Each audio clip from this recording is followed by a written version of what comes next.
Welcome to part 2 of Halo Lighting Around the Bend with Soki. Okay, so we're working on part 2 of adding the halo strip on the bottom of my grill. This is what the light strips look like, but they're supposed to be mounted flat, which I was able to do on the top of the grill because there was something back there. The bottom of the grill, I can't do that. So I needed to find something I could mount them against on the bottom of the grill. And seeing as there's nothing there, what I found, I went to Lowe's and found this conduit. It's plastic, lightweight PVC. It's actually split so you can put wire in it. I'm not too worried about that. But it comes with an adhesive strip. And it is flexible.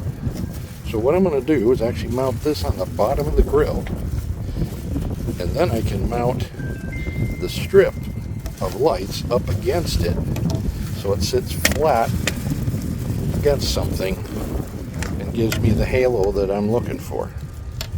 So that's the thing I'm working on right now. I've had to, because it's curved, I have to split it. It's too much of a curve for it to stick on and actually stay. I can bend it, but it won't stay. So that's what I'm doing now. So when I did this actually mounted right up against something back there under the grill.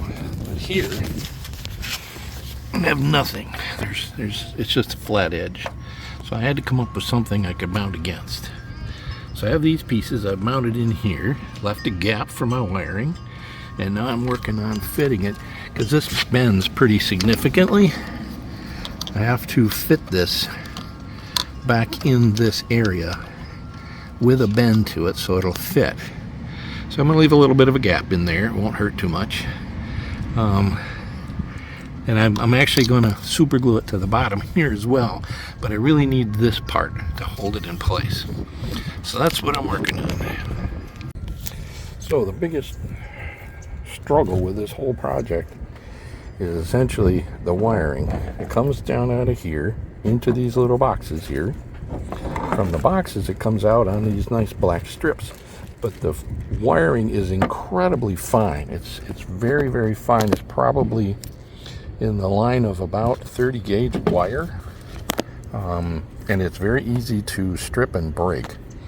So, and then of course trying to make a splice, you can't use a butt connector because it's too small. So you end up having to physically do it. And then what I did is I actually used some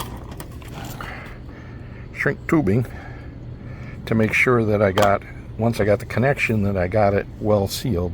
And then of course I wrapped it up, put some wire loom on this thing from here all the way back. This will be the middle. It'll come in from the middle, and then I'll wire it back. In this particular one, what I did is I actually connected my yellow and my green wires in so that I could actually use the turn signal portion of these if I want to use it. My main goal is to get the halo working. If I can hook it in, I may do that. The question is whether the computer's going to like it or not. If not, I'll have to wait until I get a module. But I want to put some side running board lights on, and when I do that, I'll tie in my turn signal because they have turn signals on them as well. So we'll cross that bridge when we get there. So I already have the wiring for this one coming right up through and ended up right there behind that. So what I did is I'm fishing this wire up through from the bottom, bring it right on up, fish it into there. I'll tether it up here when I get it in, but at least at this point I've got it wired in, and I can go ahead and start to do my putting the strips on. Okay, so I got my wiring pulled off the top piece here. You see where my ground is and see where my other wiring is from the other one. So all I have to do is put an add a tap in on this one and add the ground, and I should be good to go. Then I can put the collar back on. And here you can see I've got my add a tap on, plenty of wire there to work with, coming from my headlight bucket, and then I'll just take and put this on the ground, and I should be in business. I can put the cover back on. So here's a look at what project number 2 looks like. I think it added the finished quality. Please subscribe, like, and we'll see you around the bend.